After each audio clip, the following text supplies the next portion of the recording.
Pan India మంత్రం కేవలం mid range వాళ్లే కాదు, ఆ తరువాత లైనప్లో ఉన్న యంగ్ హీరోలని సైతం ఊపేస్తోంది.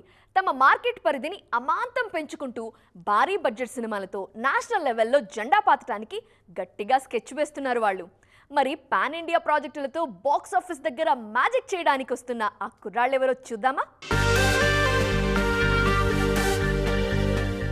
గత రెండేళ్లుగా ఖేరామ్, చెన్నై లవ్ స్టోరీ లాంటి సక్సెస్లతో మార్కెట్ వాల్యూను భారీగా పెంచుకున్నారు కిరణ్ అబ్బవరం.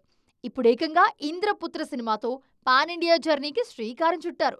రిషబ్ శెట్టి దగ్గర అసిస్టెంట్ గా పనిచేసిన శ్రీకాంత్ పుప్పాల తెరకెక్కించబోయే ఈ చిత్రాన్ని జీ స్టూడియోస్ నిర్మించనుంది. ఇక తేజ సజ్జా సైతం పాన్ ఇండియానే టార్గెట్ చేస్తున్నారు. హనుమాన్ తో పాన్ ఇండియా హీరోగా గుర్తింపు తెచ్చుకున్న తేజ సజ్జా మిరాయితోనూ మ్యాజిక్ చేశారు. తన మార్కెట్ ను కాపాడుకునేందుకు అద్దిరిపోయే లైనప్ సెట్ చేసుకున్నారు. ప్రస్తుతం మిరాయి 2, జై హనుమాన్, జాంబిరెడ్డి 2 లాంటి భారీ ఫ్రాంచైజీ సినిమాలతో తన మార్కెట్ రేంజ్ మరింత పెంచుకునేందుకు సిద్ధమవుతున్నారు తేజ సజ్జా. పాన్ ఇండియా రేస్ లో సందీప్ కిషన్ కూడా ఉన్నారు. సంబాలా ఫేమ్ యుగంధర్ ముని దర్శకత్వంలో కరికాల అనే పాన్ ఇండియా ప్రాజెక్ట్ ను అనౌన్స్ చేశారు. ఫ్యాంటసీ కథాంశంతో తెరకెక్కుతున్న ఈ సినిమాను 2 పార్ట్స్ గా తీసుకొస్తున్నారు. మొదటి భాగాన్ని 2027 జూలై 2న, రెండో భాగాన్ని అక్టోబర్ 28న రిలీజ్ చేయనున్నారు. ఇలా టాలీవుడ్ కుర్రాళ్లంతా పాన్ ఇండియాపై కన్నేశారు.